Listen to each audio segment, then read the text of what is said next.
squeezed the life out of England in their home ground. Excuses, excuses, the Englishman listed, when this year's Six Nations ends with us thoroughly fisted.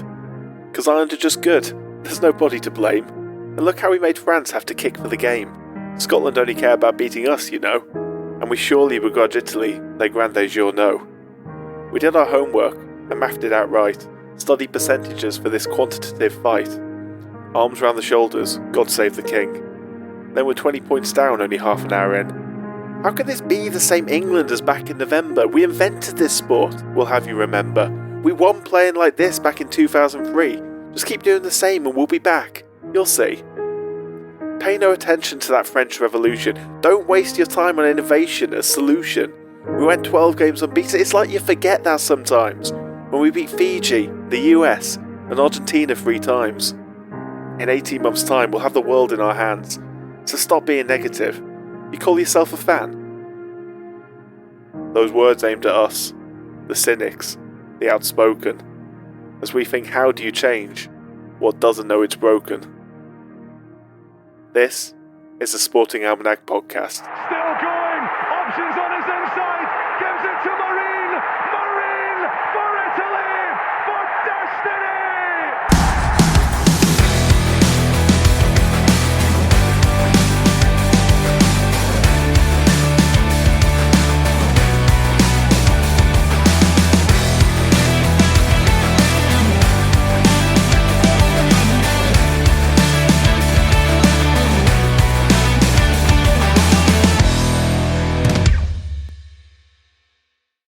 An unusual format to this episode. Out of sync, not in accordance with the pre-plan, and for a change, retrospective. Yeah, we don't do that very often, but my God, has the situation called for it this time. Yeah. Who saw this coming? After, 12 straight wins? Seems so long ago now. Anyone paying attention? So, where do we begin? Wow. Where do we even begin with this? Well, look, we never do things retrospectively. And the reason we don't like doing things retrospectively is because it's easy after the fact. Yeah. So let's start by acknowledging that it is easy after the fact. Yes.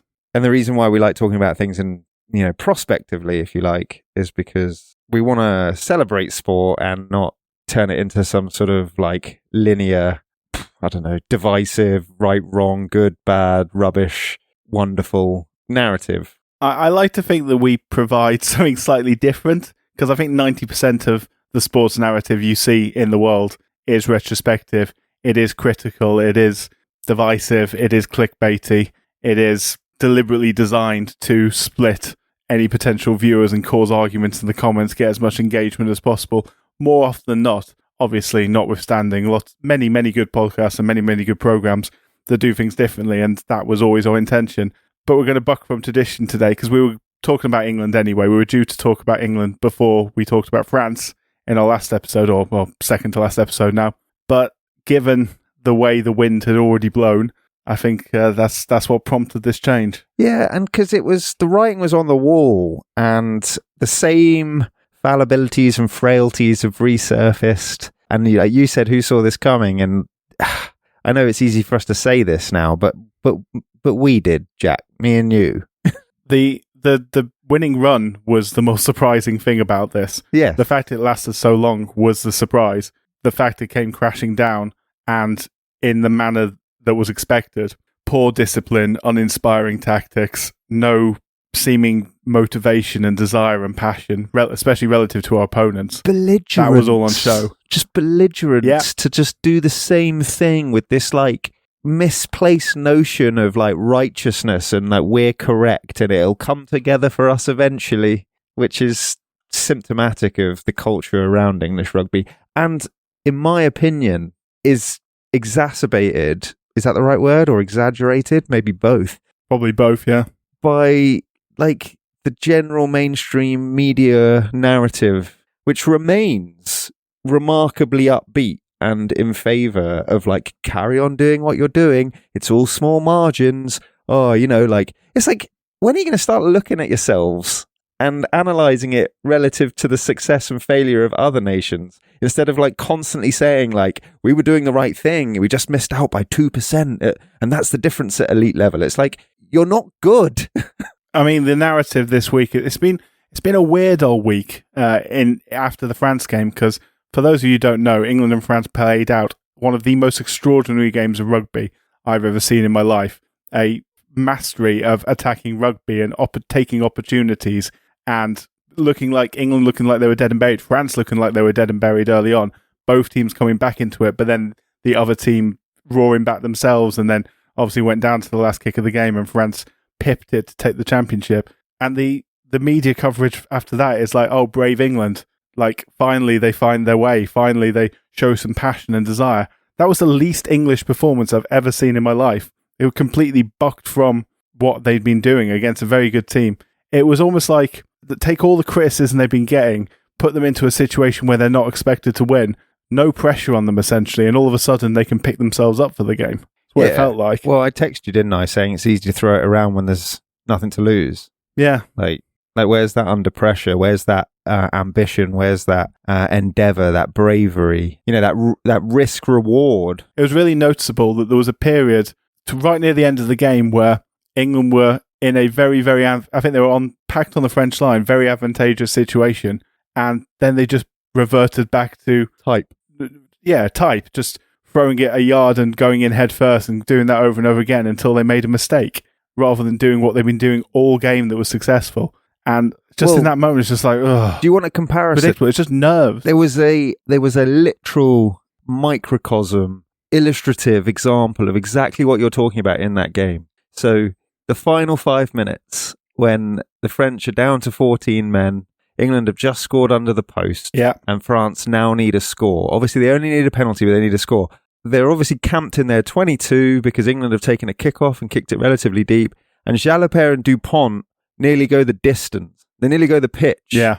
And a knock-on there costs them the game, but they still played with like this, I don't know what it is, freedom, expression, determination to like stick to their principles, which are, we're going to play aggressive, ambitious rugby, and if that comes up short, so be it. We're not going to play percentage rugby and hope it comes off. And yeah, look, did France get a little bit lucky at the end with England turning over the ball, then knocking it on, and the high tackle call? Of course they did, but the point is that bad decision making by Henry Pollock, really bad decision making, trying to offload out that tackle. Yeah, of course, and he's young in that situation. He's very talented. He's a young guy. He's very young. But he's 21. So, and people make mistakes. Players make mistakes, but the point I'm really trying to emphasize is France carried on playing that way, the way that they played to win the championship, even when they were down 14 men, even when it came down to the final moments, and it's like any mistake will cost you. They didn't revert to like,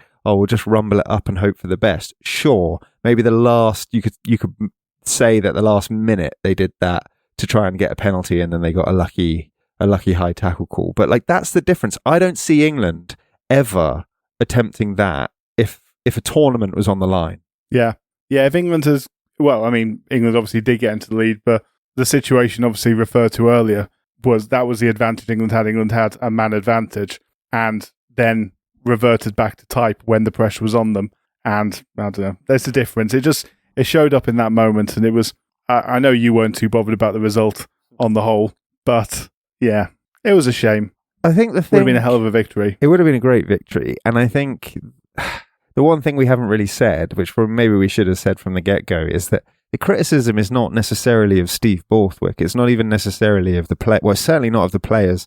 I don't question the professionalism or the what's the right word? Desire. Desire, patriotism of the even the talent. Or the talent of the England players on the whole, their ability and their willingness to do well for England. I think that's unquestionable. What I'm really having a moan about, and I think that you and I feel the same way about this, is the culture of English rugby that permeates everything and sets the tone for the style of play and for the mindset and for the system. And ultimately, we cripple ourselves. We haven't got anyone else to blame. It's all our own fault. I mean, we will come to this in this episode, I'm sure, in many, many ways, but the amount of things wrong with English rugby, I mean, it's going to be a long episode if we talk about all of it, put it that way. We're going to have to be pretty quick over some of it.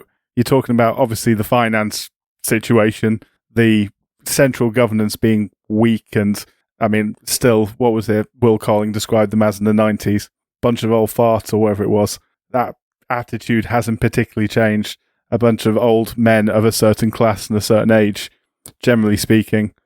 Competition from France, obviously, in the league system, and the fact that the players who go and play in France can't play for the national team, it's for the benefit of the domestic game, yeah, which I can see the argument for, but on the whole, is it making rugby stronger?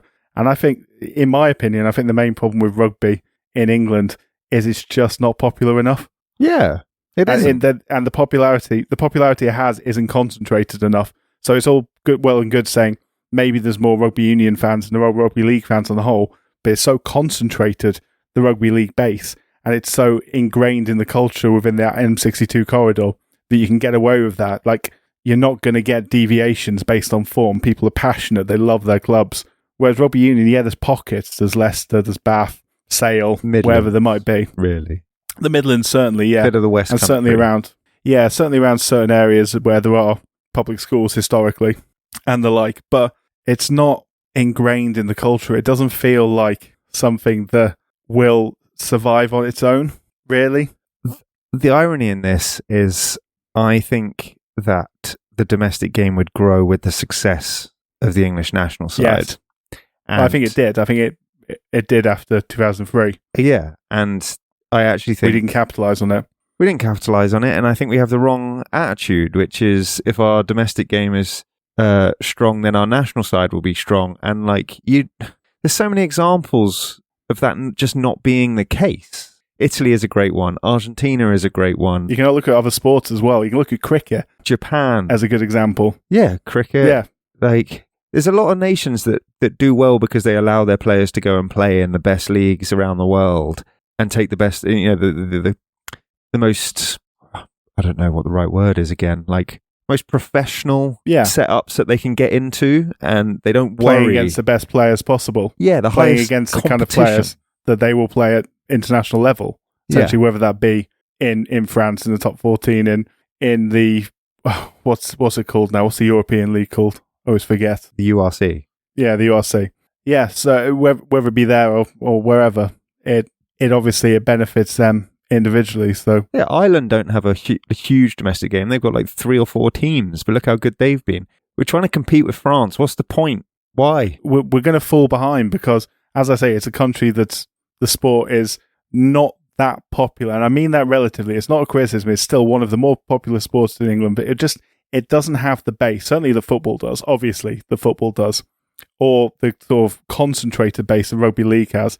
Yet it's still a sport in England where we've got players who expect to be paid a certain amount, international players who could be paid that much or more if they go to France.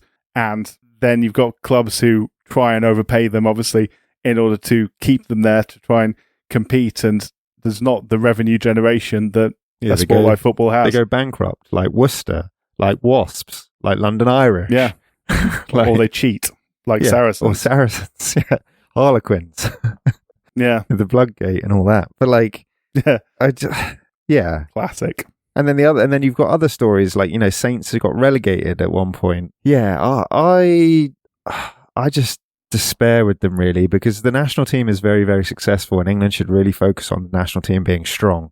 And I just think that everything is geared in this country to maintain the status quo because, it suits people who are currently operating it. And that's the thing that afflicts us, not just in rugby union, but generally. But it's cultural. Yeah, it's cultural. And it's so frustrating, especially when you're looking at stuff and you're thinking, I'm not seeing what you're telling me I'm seeing. You feel like a madman. Mate, this is a perfect time to get into this. Let's talk about that unbeaten run, okay? Everyone has gone on about how England went into this as, 12 straight. And I was like, why is no one talking about who we played? At least a couple of those games were during the Lions tour for a start, mate, which was basically an England B team. Let's do this against USA and Fiji. Let's do this in reverse order. Let's do the whole 12 in reverse order. I'll give you them off the bat here. Wales at home. Wales are terrible. Argentina at home. We won by 4 points. Now, before I carry on, Good result. good Argentina, good side. This is reverse order, by the way. So, like, most recent game first. And I also just want to say very quickly, like, I'm going to comment on the margin of victory here. And people quite rightly would say, well, look, a win's a win. And that's fine. I agree. Like, a win is better than a loss. And it doesn't matter what the margin of victory is, because at the end of the day, it still goes down as a W.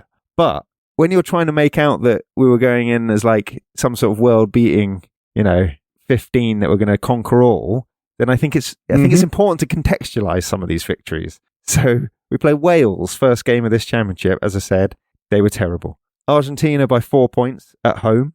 New Zealand, who obviously that is a great result, don't get me wrong, but New Zealand have sacked their coach since then. So they're obviously not particularly impressed with how their side's performing. Nonetheless, hadn't beaten New Zealand in forever, so we'll give them, that is a very good result. Fiji at home. Australia at home, who came over afflicted with a whole heap of injuries. None of the players that played well on the Lions tour, the ones that really stood out, were there, and they lost to Italy on that same tour. So it was not a strong Australia.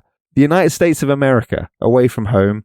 2 games against Argentina away during the Lions tour. Again, don't get me wrong, tough place to go, hard team to beat. We were missing some of our players, but so were they. They also didn't play a particularly strong 15. Italy at home, Wales away, so Wales twice, Argentina 3 times in this run so far. United States of America and Fiji make up bloody 8 of the 10 victories. And then Scotland at home, 1 point, and our first win against them in 6 years, or whatever it was. Yeah. France at home, 1 point, and France won the title. And both of those games required like scores in the last minute. Like, that is not indicative of a side that is in good form. It is indicative of a side that won some very, very close games at home by a single score, sometimes with the last play of the game, and against some weakened teams. The ability of the human mind to perceive certain trends and patterns and runs in this case is notable. It's a studied thing. We're all capable of doing it. You could see those results out of context with a few losses thrown in, and you'd say this is a terrible run of form. What are we doing? We're not achieving what we should be achieving. We're barely getting past some countries and we're losing to others. But you stick them together and it feels like a great run. I mean, you roll a dice 12 times in a row and it comes up 5 and 6. It can come up 5 and 6 every single time. Every single roll is individually as likely as the last one. And in your brain, you'd see that as a pattern, like, oh, this must be a weighted dice or whatever it might be. It just so happened those 12 games in a row, most of which we should have won anyway, a couple of which were impressive results, if not necessarily the margin or the opponent was quite what they are on paper. Or the performance, was quite what they are on paper, or quite what their reputation historically would deserve them to be in the case of Australia and New Zealand. And it feels like a pattern. It feels like something marvellous. And it feels like, oh, we're going into this with momentum. And then we beat Wales. And it's like, where do we go from here? And I didn't want to lose to Scotland. I didn't expect... did I expect to lose to Scotland? I would probably flip a coin on that one at Murrayfield. It's just the level of performance and the sort of like inevitability, oh, this has been coming kind of feeling that happens afterwards. I don't know. It was just... disappointing, and I feel like I'm gaslit feel into a bit believing. Stupid. Yeah, I feel like I'm gaslit into thinking England are good at rugby. Like, I'll tell you, I can go back further under this regime just to try and illustrate this point, so it doesn't look as though we're being like unfair and just focusing in on like or using a different lens now that we're looking after the fact of the Six Nations to critique that run. That 3rd place finish at the World Cup, the position that we ended up does an insane amount of heavy lifting for how bad England were in that World Cup and the lead up to it. Like, we lost 3 or 4 warm-ups in the lead up to that World Cup, including our first ever defeat to Fiji at home. on route to that semi-final, we beat Samoa by a point. We beat Fiji in the quarterfinals, and we played brilliantly against Argentina twice, on one occasion with 14 men. But the only other teams we beat were like Chile and Japan until we came up against South Africa. And look, did they play very well against South Africa and come up just short and get very unlucky? Yes, they did. But let's not kid ourselves that this was like a rampaging England that just lost a narrow one to South Africa. We stumbled to that semi-final.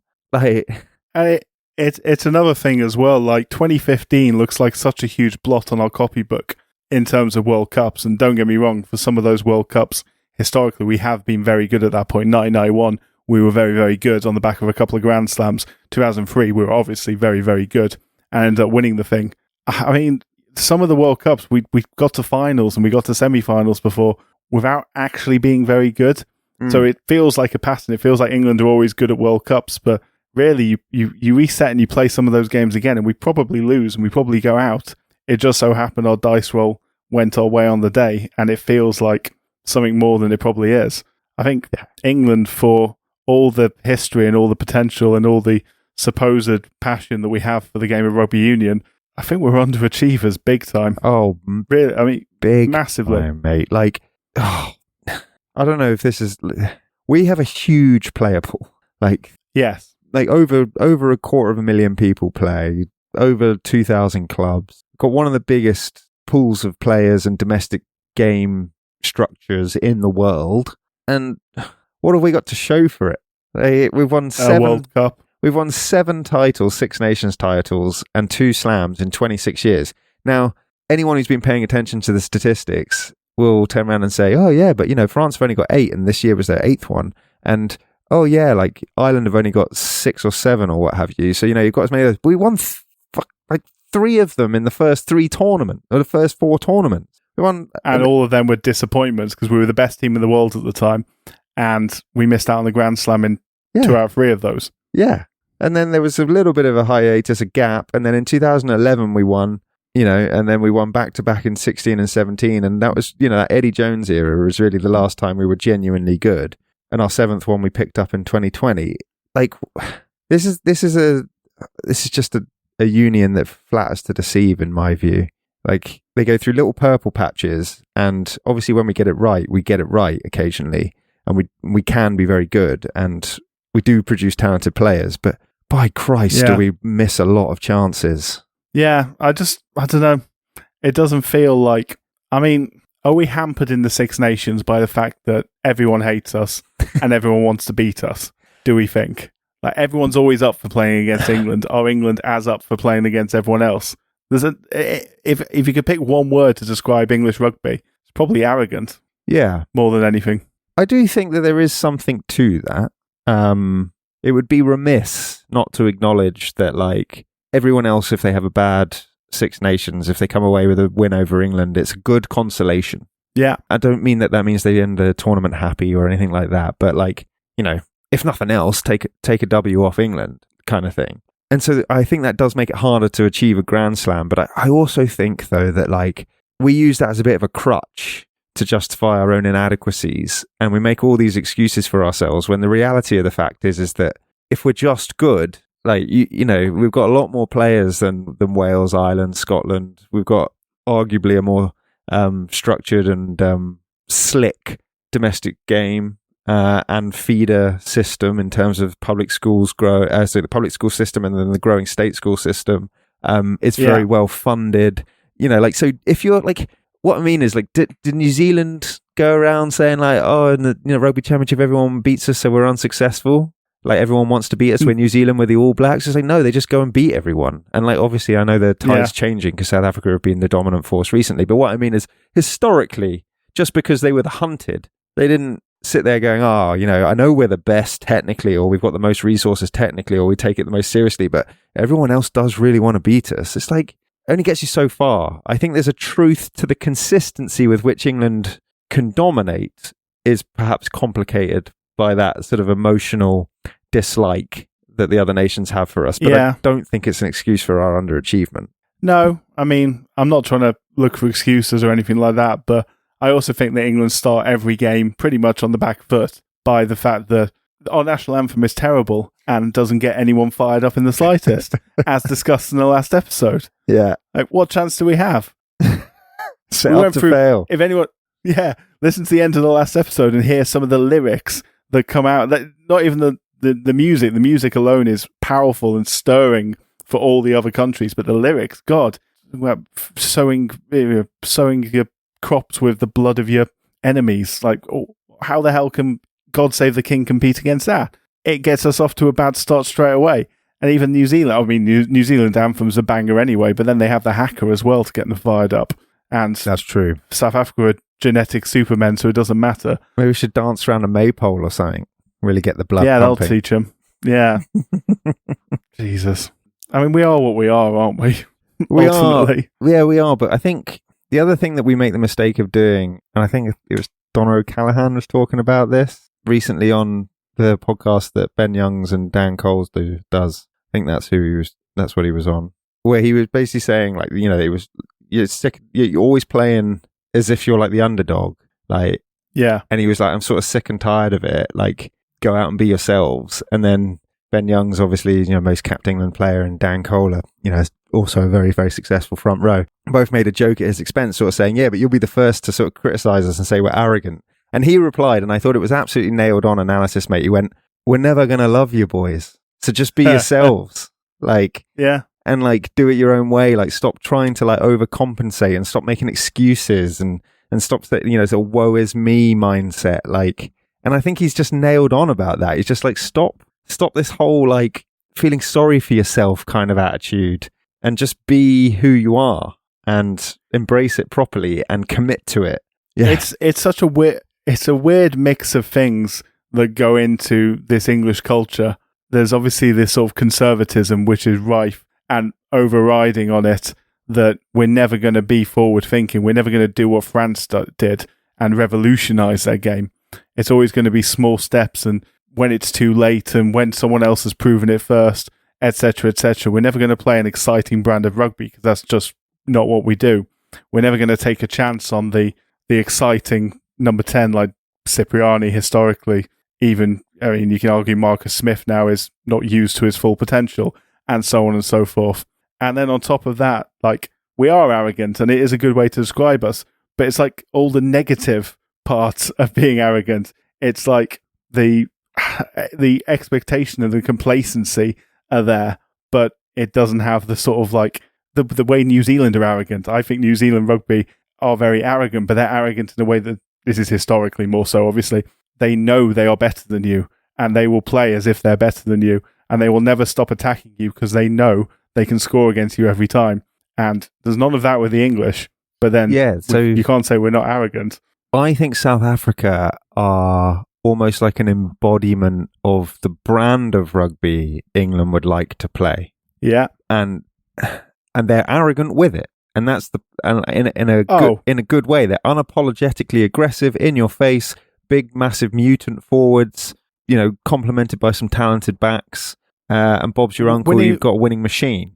Yeah, winning penalties and taking the scrum because they know they can dominate you so hard in the scrum, or whatever it was, whenever they took the scrum in unusual situations. I forget what it was, but that's the kind of arrogance you need. It's like, okay, let's see what you can do against us. We know you can't defend against this. Yeah, and we're probably sounding like we're contradicting ourselves, and maybe we are to a certain extent because we're confused and upset. But what I would categorize our arrogance as is an arrogance in thinking. Like, we know better. We'll, like, eventually it will be proven right. Like, linear, like, inflexible, non-diverse thinking. Like, we haven't even taken the best of other people's sort of like mindsets or system. We're just wedded to this notion that we invented the game.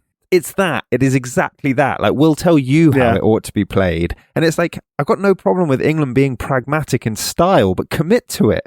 Like, you know, like, and do it with chest and get really efficient at it and good at it. Like, don't half-arse it and go into your shell and then be like risk averse. And yeah, and that I think is just indicative of the way in which it's run. I mean, it was great in the France game. It was brilliant watching us, how dominant we were in particular phases of the game. Obviously, most notably the line out close to their line, the catch and maul, which is, I think, the most English thing to do in rugby. Feels to me like I'm thinking kneel back, coming off the back and scoring. It feels like every time I've been watching England over the past 25, 30 years when I've been watching them, that's what they're good at. And it's good to see them dominate that. And that's the kind of arrogance you need. Like, we're not going to take the point. We're going to kick to the corner because we know we can get 7 points. Or, you know, worst case scenario, a better position penalty out of this. Maybe even a penalty try. There's arguments they could have got a penalty try, but that's neither here nor there. that is the sort of arrogance that's lacking. And then the sort of arrogance that's present is, as we say, the sort of conservative mindset of we are better than you because this is our game. And we're not, and we haven't been for years. Yeah, we really haven't been. I mean, Eddie Jones was successful because he's not English. Yeah, and helps. He installed a completely different philosophy in a team. And yeah, sure, it came unstuck. And sure, I know people have got criticisms of his man management style and, it's sustainability over a long period of time, this, that, and the other. But look, no one's asking anyone to be England coach for 15 years. Come in and do your thing and turn it over naturally and recycle it in the same way that a lot of nations do. I don't really understand why, after Eddie Jones, we go straight back to pragmatic rugby, supposedly. Under this regime, and I don't want this to sound like a Borthwick bashing, because I think if there is a criticism of Steve Borthwick, he's a product of the system. And so I don't. He's Gareth Southgate. Yeah, it's not like he's the problem. I mean, he won a title at Leicester. He's obviously a good coach. He obviously knows a lot about rugby. He's a very successful player. All this stuff. He knows way more about it than I do. But I do think that when it comes to leading the national side, you have to hold people to a higher standard. And yeah, sure, could I do it? No, I couldn't. But that's my prerogative. If I was your lawyer and I gave you bad representation, you're not entitled to say that I was bad at it just because because you couldn't do a better job. That's a preposterous notion. I just think that when you look at this regime, we have a 60% win rate over nearly 4 years, mate, and I could do it again. Bear in mind, over the course of a calendar year, probably about 50% of our games we should be winning. Yeah, because half the games in the Six Nations, or half the teams in the Six Nations, usually at any one time we should be beaten. England shouldn't come fourth or lower in the Six Nations. They certainly shouldn't come fifth, as they did this year. They should not be coming fifth. That is it's appalling, really. I mean, oh, mate, I don't know. We've got 26 wins, 5 of them against Argentina, 5 of them against Wales, who are terrible, who I keep emphasising, 3 against Italy, 3 against Japan, 2 against Fiji, and 1 against Samoa, Chile, and the USA, respectively. That accounts for 21 of the 26 wins. That's wow. That's a crazy stat. Look, that's crazy. It is insane, isn't it? We've had 1 win against France by a point, as we've already said. 1 win against Ireland by a point with a last-minute drop goal, also at home. We didn't mention that one. Beaten Scotland in similar circle, low-scoring game at home, and then the New Zealand and Australia games we've already spoken about. It's insane that people would have you believe that England are doing really well. We've played New Zealand away in the summer, and look, they were really great games, but we lost 2-0. We've played them 4 times and won once. We've played South Africa twice and lost twice. We haven't played Australia away. We've only played them twice, home both times. We've won 1, lost 1. And we've not won away against Scotland or France or Ireland. And in the same period of time, we've had record defeats to those 3 nations, all 3 of them. And we've had our first loss to Italy and our first ever loss to Fiji. But I'm supposed to think it's all rosy in the garden. Yeah.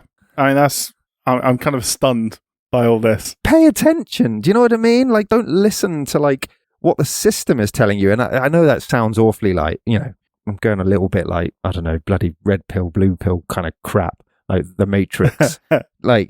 But I do think rugby in this country is a sport that will tell you you're seeing something you're not. Yeah. Yeah. It's not just, obviously, you've set out very, very clearly there what England have achieved, in quotation marks, during this period of management. I think one of the main criticism of England over the 2 years prior to this Six Nations was they were able to push a lot of teams close, but they were never able to get over the line.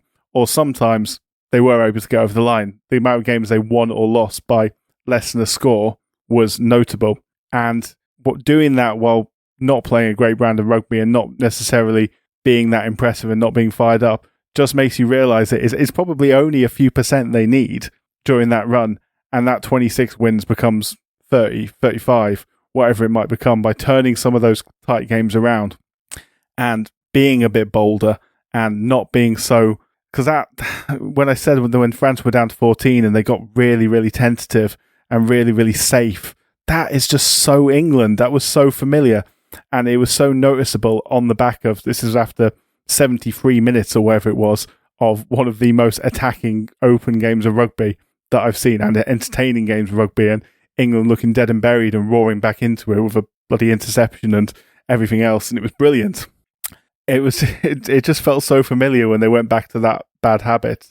And thinking back to times where they could have put teams away, they could have looked after, held on to a win if they'd been bolder, but they went negative, and then it feels familiar as well being an England football fan as well, because at times England football have done that during Gareth Southgate's reign, when they could have put teams away but sat back and allowed teams to get back into it. Euro 2020 final. It is like England as a nation, and rugby is an easy one to point to as well, because we've only ever won the World Cup once. The only time we ever win on the international stage is when we abandon this like insular, nervous, or like tepid approach to sport. Tepid's a good word, yeah. Like that England team in 2003, sure, were they pragmatic? Absolutely. Like, could they grind it out against you? Absolutely. But this is also a team that had like Jason Robinson and Lawrence Delalio and Johnny Wilkinson and Matt Dawson, like who could, they could play ball. Greenwood, Tyndall in midfield. Greenwood, yeah. Like, yeah. Like they were, they had Josh Lucy. Yeah, they had flair. Like this idea that that England, that's the way to win is to be pragmatic. It's like, since when? Like, sure, do you need pragmatism to win? Absolutely. But should you be wedded to the notion of pragmatism at the expense of all other approaches? Definitely not. Situational rugby. Yeah. In this sports case, it's not about being wholly pragmatic or wholly open. It's playing the opponent and the match situation in front of you, and understanding that, one of the worst things you can do when you're nervous is to try and play too safe. Yeah. To compensate for it. I think it's simply to change the style of play wholly and completely, as they often do. And that's an interesting point, mate, because I do think this. Like, Borthwick at one point was playing quite aggressive rugby, to his credit, and England were coming up short, and people getting annoyed because obviously they were losing by a score or whatever, or they were losing high scoring games, a bit like that France game, and he abandoned it rather than finesse it. And like, I find like the way England used to play versus the way they play now, it's almost just like you're going back to square one, like, because you're now starting another style. And so, like, is it possible that I'll be, and I'm the one doing a lot of the whinging here, but like, will I be proven wrong in the long term? Will we go into that World Cup having like really honed this sort of efficient, fairly dull, best of both worlds? Yeah, exactly. Will we get there? Like, possibly, I guess. I just don't really see it, and none of the evidence is indicating to me that upward trajectory is just around the corner. In actual fact, we're going backwards, it seems. We came 4th, 3rd, 2nd, and 5th, in the Six Nations, and last year we flattered to deceive by coming 2nd. Oh, for sure. So, took a couple of fairly extraordinary wins last year to get us there that maybe we didn't, on the whole, deserve. Yeah, well, there was that 1 point at home to France in a game where they dropped the ball several times. It was a last-minute drop goal at home against Ireland from Marcus Smith. Yeah. Obviously, thumped Wales and Wales. Drop goal. Yeah, thumped Wales and Wales, beat Italy, and lost to Scotland. Great pass. Oh, no. Did we beat Scotland last year? Last year, I think we lost to Scotland away. Oh, no. No, it was away this year, so we beat them last year by a point. Who did we lose to last year then? Maybe I'm getting maybe we'll get my... Yeah, we were away to Ireland and lost, sorry. The year before. Yeah, it was the year before. 2 years ago when Marcus Smith dropped the goal. Yeah. So, yeah, like, there you go. Like, I don't know, mate. I don't know. This is one of the ones that really does boil the blood, English rugby. Mainly because we're just stacked with talent, and we don't ever seem to play to the strengths of our cavalier, mercurial, skillful guys. Yeah, same old story. Age-old story. Yeah. I mean, like cricket. You Tale as old as time. That cricket team that dominated the white ball tournaments, like, they didn't play English cricket. Like, they were... Oh, Christ, no. They were front-footed, like 66, Charlton and co. That's not a man that... No, such good examples, honestly. Yeah. Like the amount of criticism Alf Ramsey got in the press for, quote-unquote, the wingless wonder system, but not playing the classical English style, no matter what it was, by the conservative British press, by the conservative white old men at the FA. The amount of criticism he got, and then he went down, he obviously won the bloody thing. That's great. And then for years, when 2020 cricket came around and one-day cricket became more significant, like there's a bit of a move away from Test cricket, although I think cricket generally has found a nice balance between the three versions of the sport, but I digress. For years, England played one-day cricket and even 2020 cricket more like they played Test cricket than sort of the modern swashbuckling way of doing it. I mean, as much as we love Alistair Cook, he should never have been opening the batting in those forms of the game. That's not it. You're not looking to carry your bat through. You're not looking to pick up 60 runs from 20 overs in 2020 cricket. That's not what it's all about. You want to score 60 runs and get out after 5 overs. That's great. Do it that way. Fantastic. Much better than the other alternative. And we never embraced that for so many years. And then all of a sudden, like in sort of the mid-2010s, we started moving in a different direction. And by the time that World Cup came around in 2019, when we were hosting the World Cup, it was a wholly different team. And they were playing a completely separate form of the game and with very, very exciting players within it. And it was brilliant to watch. And they got success out of it. And the rest of the world caught up somewhat. Players are aging. Maybe we haven't replaced some of them. It's gone a bit downhill recently, but even so, still entertaining. Yeah, still very entertaining. Still, if anything, they've arguably gone too far the other way. Oh yeah, for sure. They don't have bad shot selection now. Yeah, they could do it with a bit more test mindset. Yeah, like some of their shot selections. Be a bit more measured, precisely. And do you know what it is, actually? Like, I think I may have said this on a previous episode when we were whinging about English sport, or it might just been you and I chewing the fat, as we do.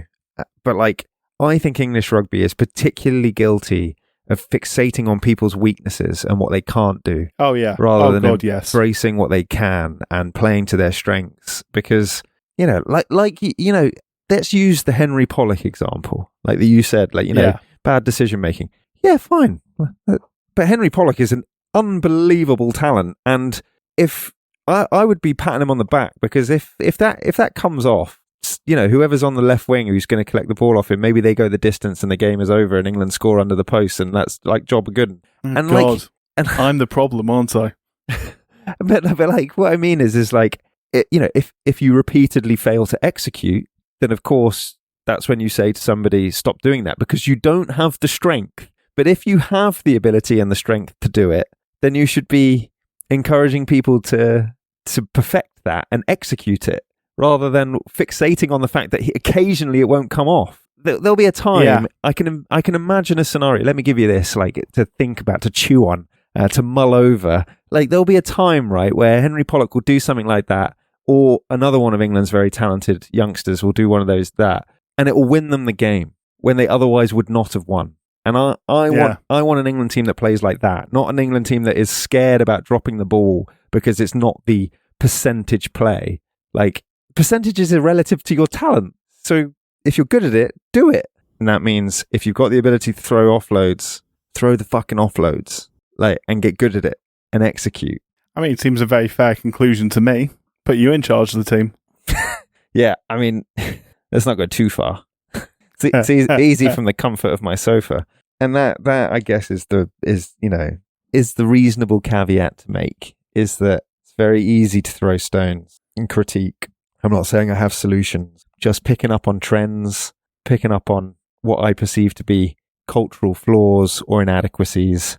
I think ultimately there's many things we can perceive as being wrong with the English game and different English sports in general, but it all stems from a cultural thing. It all stems from our inherent conservatism as a country, our unwillingness to take gambles, our feeling comfortable, or the people in power feeling comfortable with people who don't take risks, people who are perceived as safe hands, people who aren't going to risk embarrassing the nation abroad, because ultimately these are all sports that we've invented, and we were very, very reticent to take these sports to the world in the first place, or to allow anyone other than the 4 home nations to compete in them.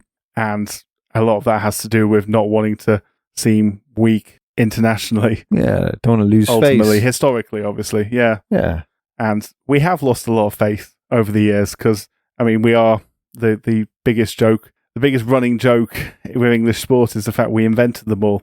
And when was the last time we won anything in them, ultimately? Well, yeah. I mean, cricket is our most recent success story. But everything else, yeah. It's a hell of a success story as well, to be fair. Yeah. But considering where we were at. the Test cricket's, not in a good place again. No. And you have to go you have to go back to 2003 for a World Cup for English rugby, and you have to go way back for anything in English football. So 60 years. So yeah, English men's football. Yeah. Well, yes, the women's game is a very big success story. No, I just think mate, I mean, I don't know how much more I can whinge about this without repeating myself, but I do just ultimately think that when it comes to sort of looking at things through the lens of a fan, it's very frustrating when you hear former players, pundits, journalists, people within the establishment currently, whether it's in the coaching staff, the playing staff, the administrative staff, and by that I mean the exec com, not the not the office workers or what have you, but all just telling you but we're so close, or actually, what do you want us to do? Do you want us just to tear up the book? It's yes, that is literally what I'm telling you. It's try something different. I'm not saying that I won't criticize you if it gets worse either. That's my prerogative as a fan. But what I'm saying is if it gets worse, then try something else again. The point is it's trial and error, and it's learning from your mistakes, and it's iterative progress. It's not hope that the thing that you continuously do always without any flexibility one day pays off, and then try and tell everyone I told you so.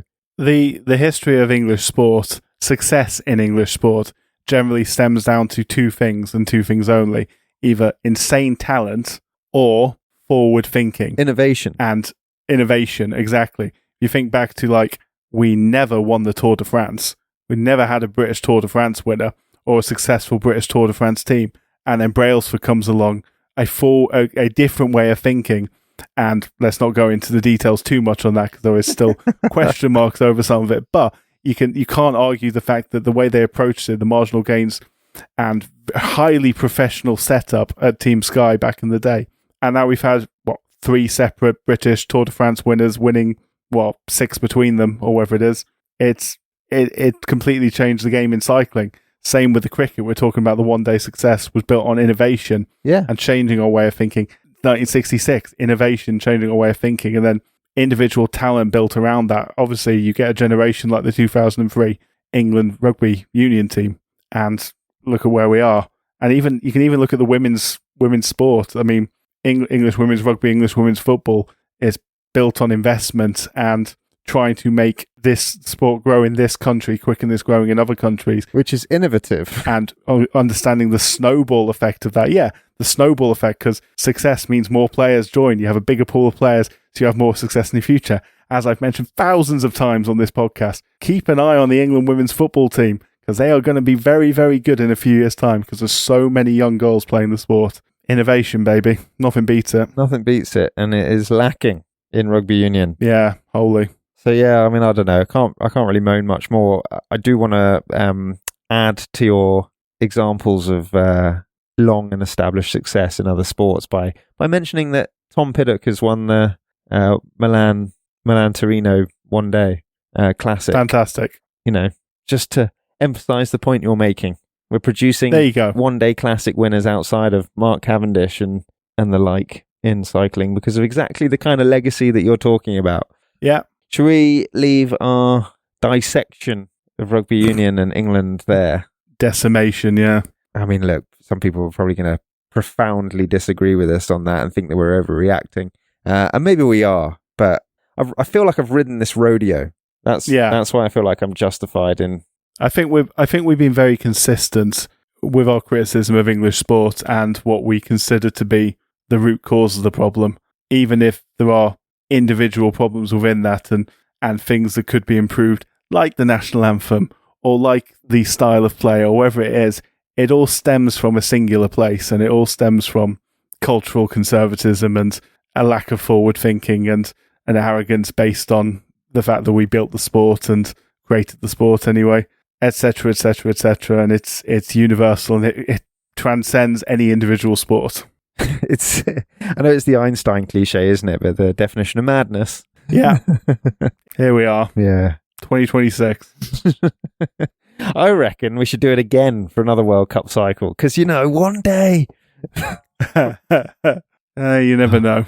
But, look, we're not going to solve the problems in a single episode, but it is fun and cathartic to get that off the chest, to release that pressure valve. I feel catharted. That was enjoyable. It was, but we're not going to talk about AFCON on the next episode. But oh my god! But we might find what on earth? We might find some time actually just to have a little moan for 5 minutes, because it's the gift that keeps on giving.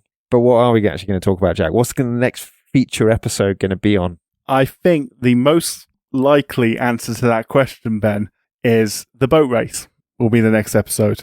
I think that is what we agreed upon. I should apologise for the fact we are a bit bitty and inconsistent. It's been a bit of a mad year so far. I will probably share more in the near future on that. Some sort of news and stuff going on. But yeah, it's been pretty mad here. I know you've been pretty busy as well. So yeah, but not as busy as you. No. you have very good reason, and we're being cryptic for very good reason. But I'm sure we'll be able to put some context around that in the future. But yeah, the boat race, one of the great traditional events of the British sporting calendar. Very, very conservative, ironically. Very conservative. So we're going to laud that up. No, we're not. We're probably going to continue whinging in a not dissimilar vein, but also spinning it a bit more positively. It is fun. It is fun. It's definitely fun. It's fun. That's pretty much what it comes down to. Cool. All right. Well, I'm looking forward to talking to you about that, mate, because I reckon that's got an illustrious, rich history, which I know is, a thing that makes you invigorate you. I will find something new out about it, and it will make me happy for knowing more about it, which is half the fun of this podcast. So I look forward to that. Yeah. And the other half is just chatting away with you. So indeed. Long may it continue. Why not, eh? Right. Off to see how the Champions League has played out. Yeah, we'll see. Anyway. All right, mate. Speak later. At the next one. Bye. Bye-bye. Once again, thank you for tuning into the Sporting Almanac podcast. We did warn you it might be a bit of a rant today. If you disagree with anything we said, pick any spot on the internet and simply let loose. Otherwise, drop us a like, a follow, a comment or a share, or even better, tell a friend about us, especially if they're an England rugby fan. Our theme tune is Oh Yeah by Hammody Productions. Catch us on Blue Sky and Instagram at The Sporting Almanac. We're up to about 60 episodes now, so have a dive through the archives too if you haven't already. Next up, it will be the boat race. Until then, whether you like the old school or embrace innovation, sport is nothing without the history that makes it. Good night.